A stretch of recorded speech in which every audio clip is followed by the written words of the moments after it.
All right. Good to see everybody. Sure, there's lot of things to talk about today. The first thing we'd like to do is welcome our 5 mid-year enrollees. 4 of them signing papers today. Nate Brown is actually a gray shirt. We identified Nate a year ago. And he's from Tracy, California, an offensive guard, 6'4", 280 pounds currently. And there's no doubt that the gray shirt ended up being a good situation for both he and us. Nate looks like he's put on 20 great pounds in the time that we saw him last. He is no doubt in my mind matured as a person, and we're very excited to get him here at the beginning of the semester in January. Obviously, depth on the offensive line is an issue, and we're anxious to get him here and get our hands on him and get working with him. We signed Ty Ganji, a quarterback from Ventura Community College. Discovered Ty late in October. He was being incredibly productive there. I want to say he might have been the northern part of the conference player of the year. He is a 6 foot, 200-pound athlete. I think can run it fairly well. I've seen him throw in person, have no doubts that he can make the throws that we're going to ask him to make. He's a terrific kid, good leader, good demeanor. Really like Ty, and he's going to add some competition, and frankly, there's the assumption gets made that we're trying to replace people. Look, the bottom line is that we're in a competition-based business, and we're constantly trying to add quality people that can increase the level of competition. And then whoever the best player is will play. So I feel like he'll make that room better, and we're happy to have him. Jake Nelson, we knew about Jake when he was in high school. Jake went to Saddleback down in Southern California, 6'5", 270-ish as we speak here today. Offensive tackle, great feet. He's obviously going to have to put weight on, but he's played a good year's worth of junior college football, and we're excited to get him. Sean Krebs from Riverside is 6'5", 320 guard. I wanted to get a little bit bigger. I wanted to get a little bit nastier. We've had a series of unfortunate injuries at guard specifically, a couple career enders that made the need for a junior college player pretty high. I like Sean. I like the toughness he shows, the nastiness he shows, and we're excited to get him here. He actually signed with Washington State out of high school, and in one of my conversations with him, which I enjoyed very much, I asked him about transitioning from what Washington State does to what we do, and he commented that when he was there at Washington State, he actually ran our offense on the scout team while he was while they were preparing to play here.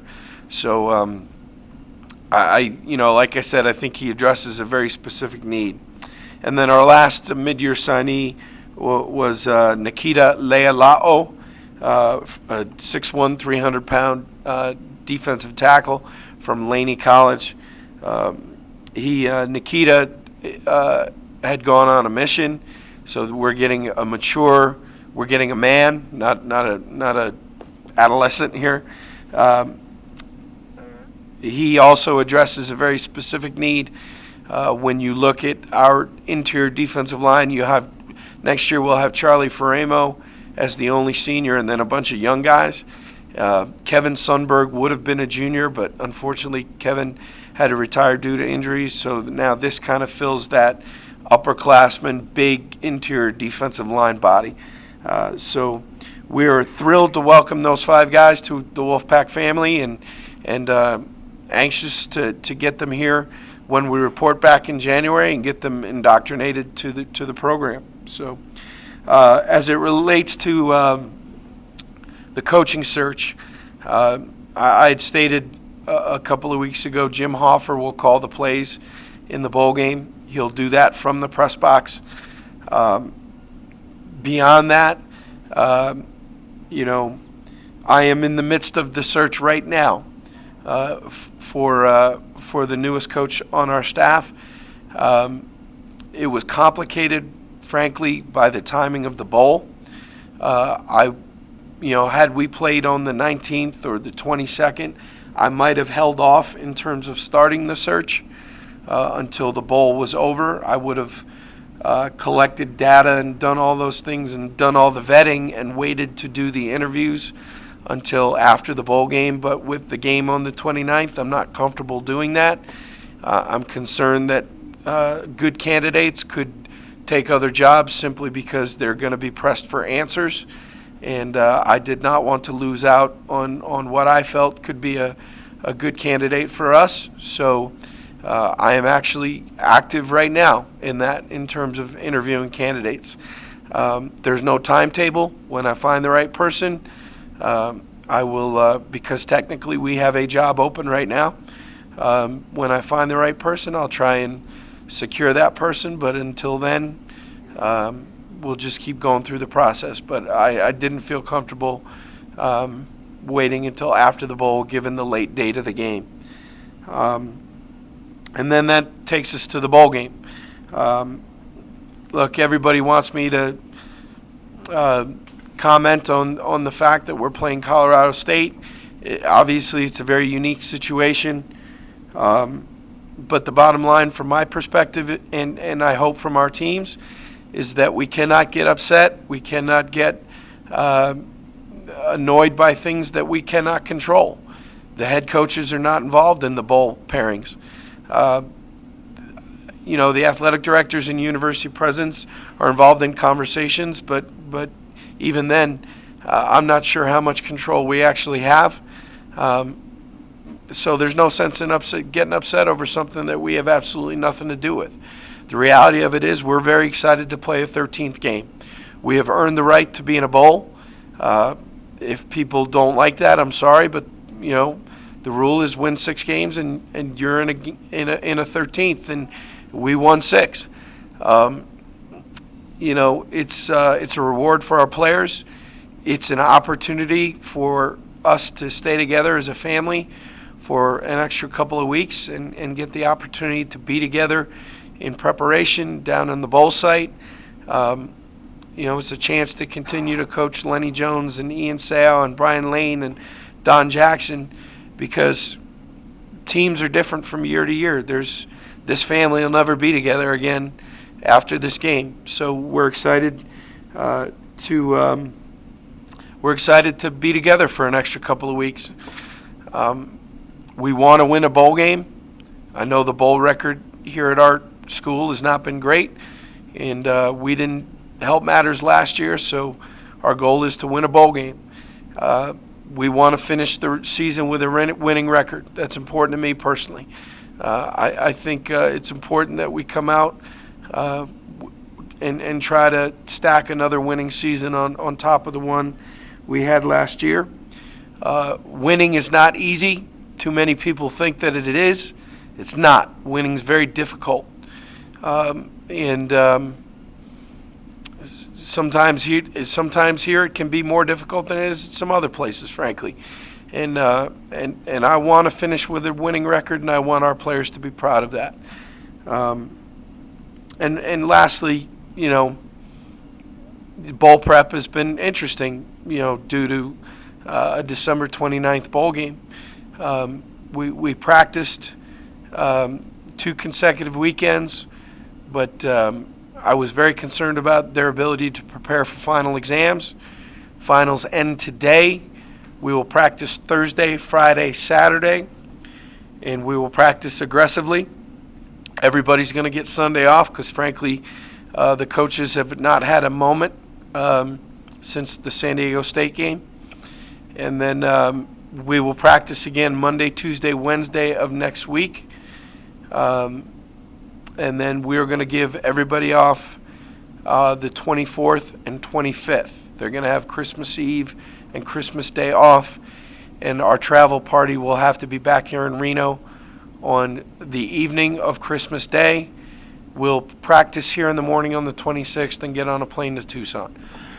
Excuse me. So I warned all my guys that travel over the pass, either get four-wheel drive, either get chains, or don't go, because the plane ain't waiting for anybody. If they don't get back over the pass on Christmas night, then we'll be adjusting the depth chart, and because we're leaving. So our guys got to be ready. It is a little bit unique in the sense that we're playing a conference opponent, although not unheard of. But we didn't play him this year, and frankly didn't see him a ton on crossover film. Only saw him one or two times crossover-wise. They're 7-5. They've got really good wins against what I think the New Mexico win at New Mexico is a good win, and obviously the Air Force win is a very good win. I think they're well coached. They have difference makers in all three phases. I think this is going to be a competitive football game by two, with two pretty good teams participating in it. Offensively, they're scoring 30 points a game, 195 yards a game rushing with nearly 5 a carry.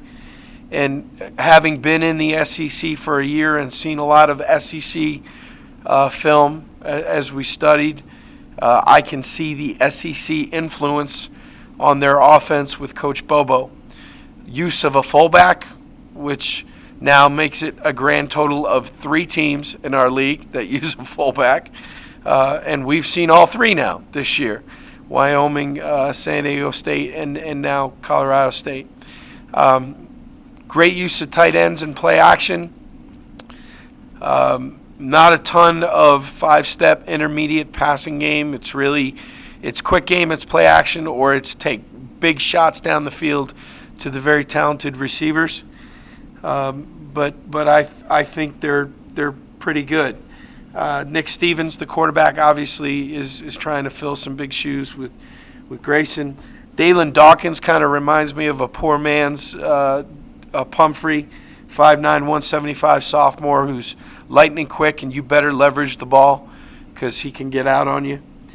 His backup, Jason Oden, is completely different, 5'11", 220, and he does what you would expect a 220-pound back to do, and that's ricochet people off of him. Richard, everybody knows how talented he is. He got loose on us last year, so it might be a good idea this year that we might cover him and not let him run, buck naked down the sideline like we did last year. Kevon Cartwright, 6'4", 245 senior tight end, I think has had a pretty good season. He's a good player. They've got weapons on offense. They're fairly balanced. This is going to be a challenge for us. There is some crossover in terms of what they do to what San Diego State did. Conceptually there's some crossover, so I hope that might help us a little bit. Defensively, 4-3, which we haven't seen much of, to be honest with you. We've seen more odd fronts and 3-3-5 stack, and so to see a true 4-3 is going to be a little bit different for us. They do get into a 3-man front in third and long passing situations, but I don't think that's unusual. But to be personnel out of a 4-3, it's been a little while since we've seen one of those. They're going to get into an 8-man front. They're going to roll one of the safeties down. Sometimes they'll roll them weak, sometimes they'll roll them strong, but they're, especially against us, as run-centric as we are, they're going to, no doubt in my mind, have the extra safety in the box. And when it's 3rd and 1, they're both going to be down there low, and it's going to be a 9-man box. So we got to be prepared for that, and I think they're really good against the pass. They've got some difference makers. Martavius Foster, the lefty end, number 9, 6'4", 270. They have 2 great linebackers in Corey James, 31. Corey James will put his hand down on the ground and rush the passer in obvious passing situations. Kevin Davis, 33, 6'3", 240 linebacker, good player. DeAndre Elliott, the corner, 13, I think is a very good player, 6'1", 185 senior corner, leading them in interceptions. And Pierre Louis, or Pierre Louis, however he says it. And Kevin, I apologize if I got it wrong, but I think you're a good football player. He's the safety, 26, and they get him down into the box a lot. He's a physical tackler, throws his body around. And then special teams-wise, I'm concerned going into the game. Now, obviously, getting some injured guys back is going to help us, but we did not cover kicks very well the last 3-4 weeks of the season. And, I mean, they win the Fresno State game. They win the game 34-31. They score 21 points on kick returns. 2 punt returns for a touchdown and a kickoff return for a touchdown. So, you know, obviously in the Fresno State game, that's the difference. And you know, that is a concern for me. They averaged 25 yards a kickoff return and 12 yards a punt return. So we are going to have to cover kicks in this game. And that's been a sore spot for us and something that as we go through bowl prep here is going to have to improve. So I apologize. I threw a lot at you. I haven't seen you in a while. Missed you guys a lot. So with that, we'll take any questions you might have. Coach, when you looked at your staff, what went into the decision to have Hoffner call plays? It was not. It didn't take much thought. Coach Hoffer has called plays before. The last time he called plays, he led Delaware to the national championship game in 1AA. He has a great understanding of our offense. He's very influential in the game plan anyway. He and Nick kind of work side by side. His leadership ability in the room really made it a no-brainer. And frankly, I knew for about 10 days that Nick was a very serious candidate at Hawaii, and so that gave me plenty of time to think about how we were going to piece it together. So I'm comfortable with it. I don't think we'll miss a beat.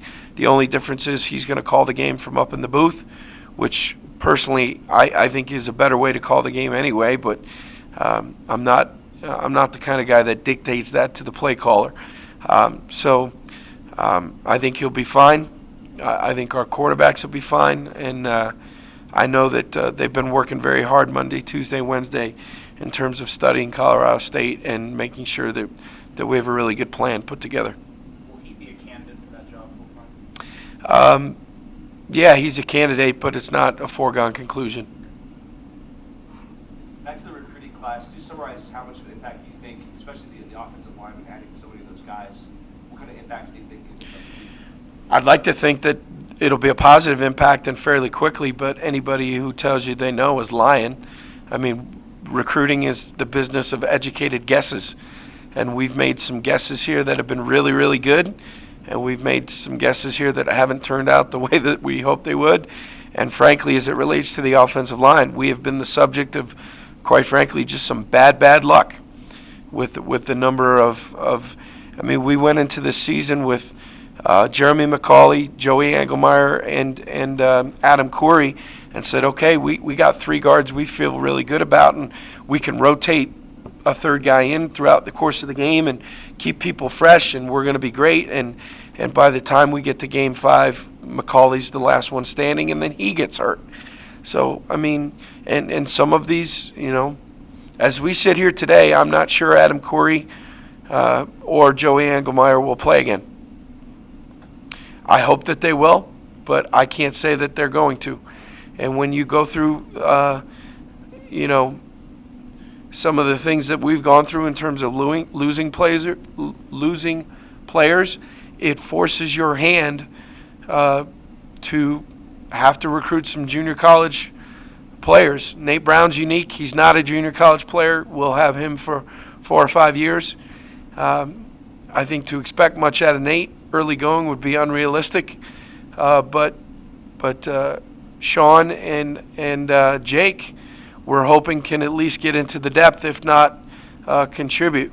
So that's kind of, you know, it's not great, but it's where we're at. It's unfortunate, but it's where we're at. So. Do you feel like these guys need to be ready to play next year? Yeah, I do. I feel, and that's why mid-year was so important, because it gets them with us for 6-7 months and gets them 15 spring practices. And I don't know if they have to be ready to start, but they're going to have to be ready to be in the depth. There's no doubt about that. You guys take the quarterback. I think that puts you at 6 scholarship guys. Did you want another quarterback in this class with Austin, or was there just something about Ty that said, we need this guy, we need to, see what First and foremost, I didn't want to walk away from Ty. I became a big fan in getting to know him in recruiting. And I know we have a lot of quarterbacks, and we'll evaluate that in the spring. And if we feel like a guy is so far down on the quarterback depth chart, one of the things I think is a little bit of an advantage for us is that when you run our style of offense and athleticism is a prerequisite, you can recruit guys that if it doesn't work out at quarterback, you think can move to another position and maybe help you. And I'll very honestly, come the end of spring football, it's likely that I will be sitting down with a guy or two and saying, hey, we might be looking at, because what good is having 6 quarterbacks? You can't rip 6 guys. We might have to sit down and say, hey, you might have to look at moving to another position. I can't tell you who those guys are going to be as we sit here today, but the spring's, quite frankly, bowl practice and spring practice is going to go a long way in determining, who those conversations have to be held with. Look, I love everybody in our program, but it's still a production-based business. You got to produce. It's a meritocracy. You get what you earn, and it has always been that way, and will always be that way.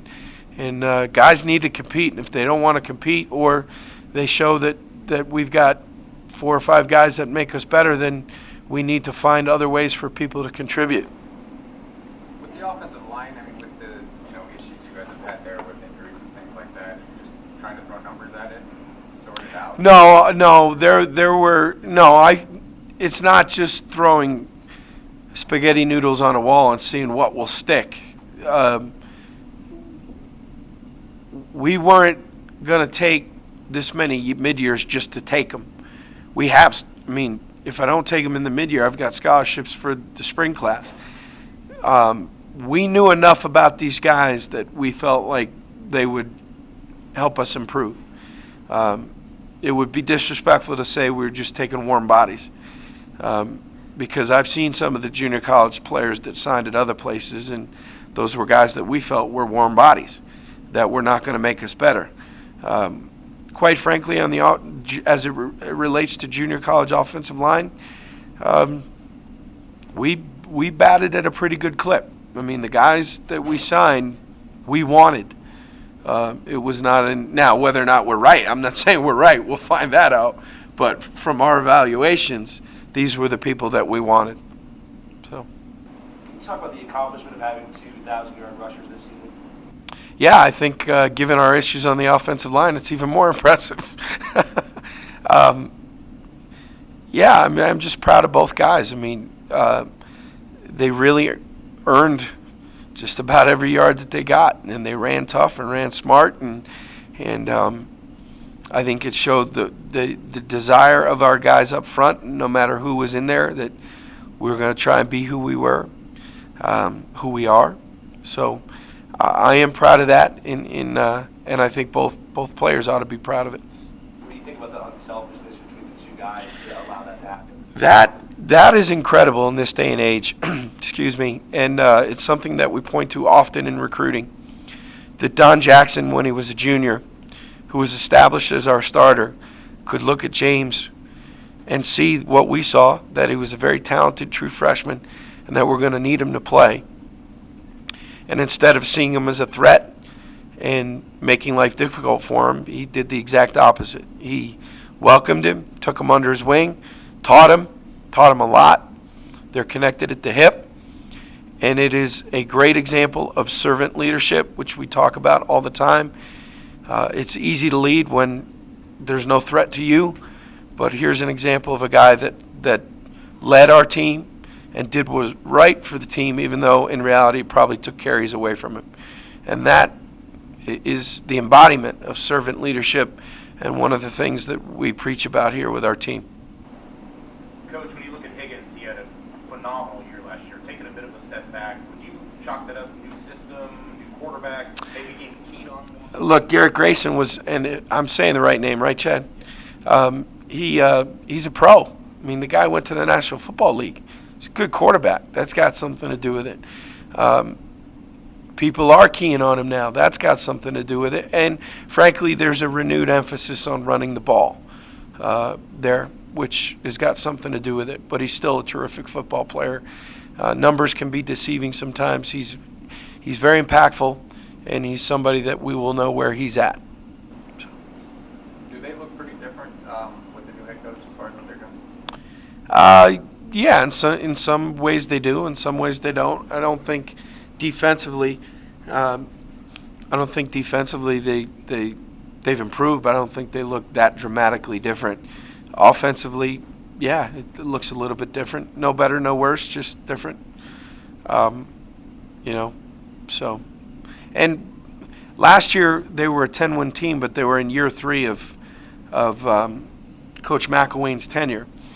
So they're a 7-win team and a bowl win in Coach Bobo's initial tenure here, and they'll get better as they're in the system longer. You guys probably didn't play to the standard you wanted in the bowl game last year. Was there some lessons you took about preparing for a bowl, or was it just kind of weird with the early morning start and those kinds of things? The early morning start was very odd. Kicking off at 8 a.m. on your body time was odd, but that's no excuse.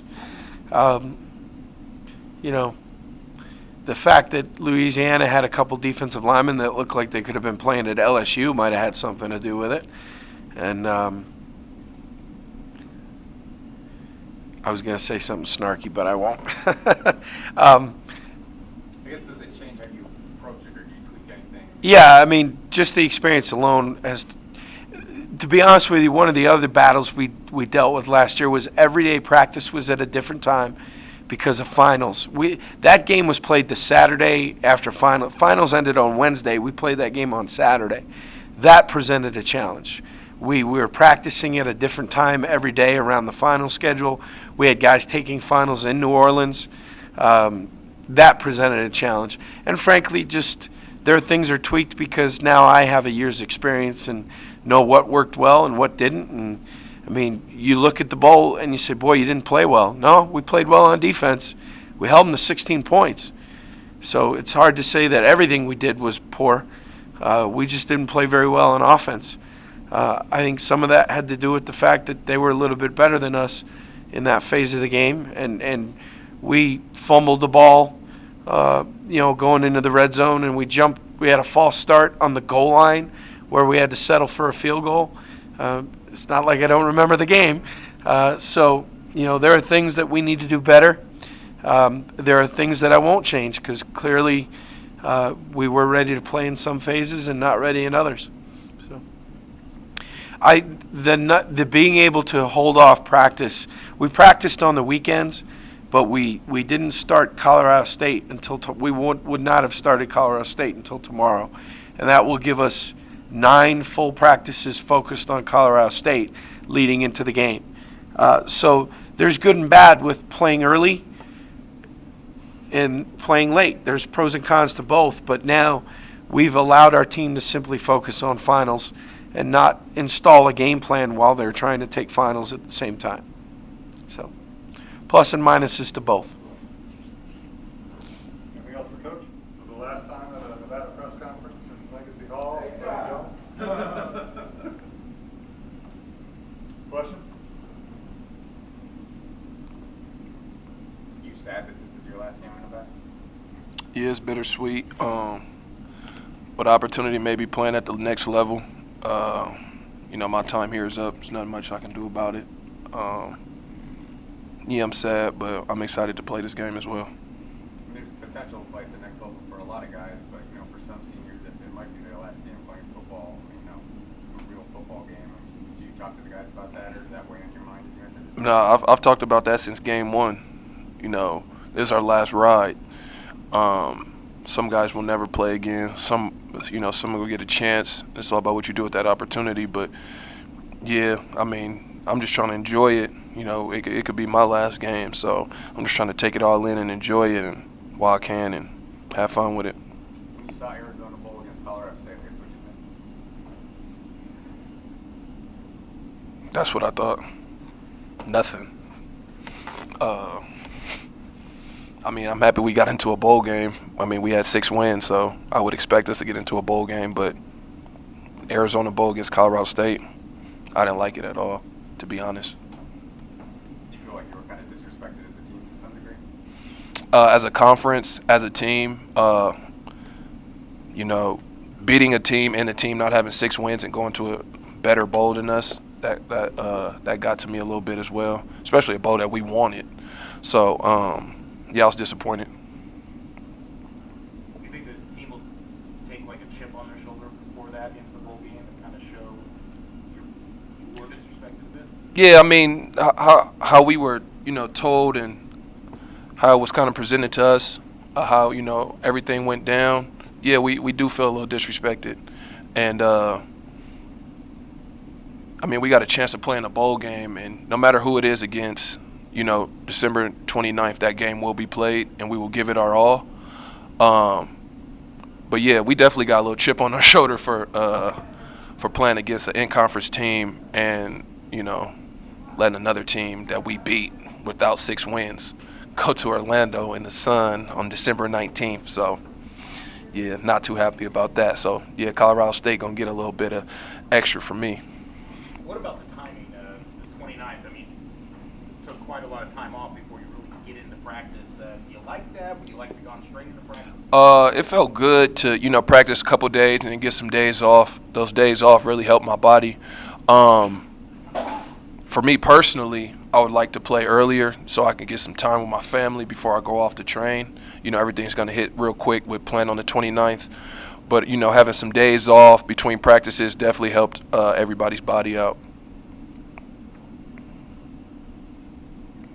You feel like you're pretty familiar with what Colorado State's going to do because you played them before with the new coaching staff? Is there not a lot to be learned against the, you know, playing them last? I mean, at this point, we played 12 games. Football's football. Down block's a down block. Pass is a pass. If you go out there and give it, you know, 100% effort and you do your job, doesn't matter what they do, you'll dictate the game. And that's kind of where my head is right now. You know, my last game, I kind of want to go out on top. So, I mean, I really don't care what they're doing. It's about what we do and what we can control. And that's flying around out there and making plays. I feel like the result of this game will color how you look at this season, you know, a few years down the road. I mean, you probably didn't accomplish everything you wanted to, but I feel like you leave with a win and you win a bowl game, which is pretty rare in Nevada. You can look at this season as a success in some way. Yeah, definitely. It's a winning season. It's one bowl game since I've been here. We've been to 3 bowl games. We haven't won one. So definitely is a winning season. To win a bowl game is always good. So, I mean, it's not the season that we wanted, but, hey, we won a bowl game. Seniors pretty much made it through healthy. And, yeah, we can go out on top.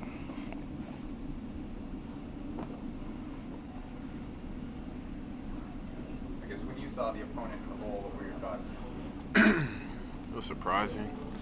I didn't even think that was possible at first, but you know, be grateful that we got a bowl game. We get another opportunity to play as a team, collectively, us seniors playing with the underclassmen and going out and get a 7th win. Is that one of the cool aspects of playing in the bowl? Is you get to see someone from a different conference? You know, it's just kind of a different style again, typically. Yeah, typically, yes. Any game presented to you, you just want to compete. So, I mean, Colorado State, Raging Cajuns, it doesn't matter. So, let's go out and compete, get the 7th win. Played in a few bowl games without a win. I guess what would it mean to you to, you know, lead with a victory in your last game at Nevada, and especially winning a bowl game? I mean, everything, man. Past 2 that I've been associated with came down to us finishing. We didn't finish. And I know you saw that, but this game, we got to harp on finishing, and till the clock strikes 0, we can't relax. We can't take our foot off the throttle. How much different does Colorado State team look than the one you played last year? Minus the running back from last year that they had, it looks pretty much the same. They have a talented receiver, Higgins, I believe. Very good ball skills. Same slot receivers. They have a combination of running backs that they use, so they have fresh legs going in. but you know, same old line. They look the same stout football team that wants to, you know, power you up and down the field and then throw some play action shots. But we just got to do what we do on defense, and then offensively, you know, they'll run the ball. Trust Coach Hoff. With Coach Rolo leaving, you know, it's not a hiccup. It's just these guys have played 12 games already, so they're a unit. And then special teams wise, we have to step it up big time. I think 2 or 3 weeks straight, we've given up big plays. And then looking at the Fresno game from Colorado State, that's that phase of the game won them that game, 21 points on special teams. So we definitely have a challenge presented to us on special teams that we have to take. How difficult is it as a player when you go to a bowl and it's all the bowl week festivities and all the things you're doing and trying to get, you know, practicing and keep focused on the game? Is that a challenge at all, or? It's not too much of a challenge. It's actually rewarding. With this one, we play on the 29th, so we get some time to let our bodies recover, and then we just get back to it, you know. Coach Polian said that he doesn't want it to be an extension of training camp, so it's not going to be as rigorous on our bodies and whatnot. We just have to, you know, take this game and pretty much our 13th game, do everything we've been doing leading up to it, and really just finishing out the season strong. There's no major distractions. The festivities are nice, like I said. Like, you just got to enjoy yourself, but also know that when the time comes, you have to put on your business face and, you know, get the job done. Do you like the timing of this bowl being later than, or would you rather kind of play early right after the season? I'd much rather before the holiday season, but that's the business we're in. Like I said, I'm grateful for the opportunity to play in another bowl game, and hopefully we can get this 7th win. You might still have some games ahead of you at a professional level, but I mean, this will be the last time you play with Lenny, Don, you know, Raheem, a lot of your close friends. I guess, do you let that soak in, or do you just try and focus on what you're trying to do? I don't think that'll soak in until maybe after Pro Day, because you know, I know we'll be going through the grind together, trying to get our bodies right, get bigger, faster, stronger. But just going back to this last game, it's just another opportunity for us to go out and have fun, and that's what, you know, keeps me going. Playing with the younger guys, playing with the seniors that are leaving, and we know we can do it all as a team one last time. And then after this, it's kind of we go our separate paths and trying to get better on our own, because you can't take everybody to the league with you. So we all just gotta focus on this last game, and then, you know, keep in touch after and whatnot. So. Anything else for Brian? All right, thanks, Brian. Thank you. What's up, team? Is it the afternoon? Afternoon. Good afternoon. Question for Don? So what did you think when you saw the bowl location and opponent? I want to go to Arizona. I saw the opponent, someone we didn't play in conference, so I'm excited to get the opportunity to go get them. The way Coach Polian put it, they had an opportunity kind of pick who they wanted and picked us out the hat. So I'm happy. I'm happy for the opportunity. So I'm trying to see what Arizona got for us. The team's excited for this. I mean, you know, Lenny kind of said he wasn't happy with, you know, the location and the team and those kinds of things. But do you feel like the team's really invested in this game? Yeah. The season up, right? Yeah. After once you know, time heals a lot. You know what I mean? You know, through time, you know, everybody's, you know, kind of comes down to a realization that, you know, it's another game, another opportunity. So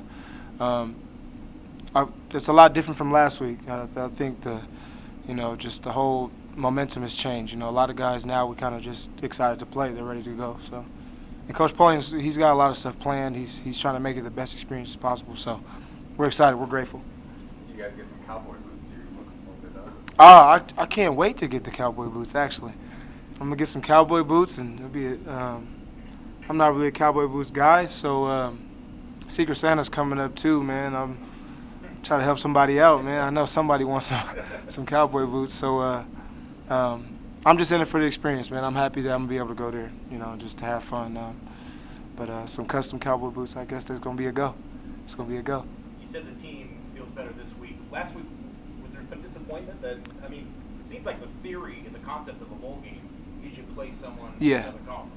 I think that's the only thing that people kind of, saw as kind of weird and kind of discouraged a lot of people. But, you get what you earn, man.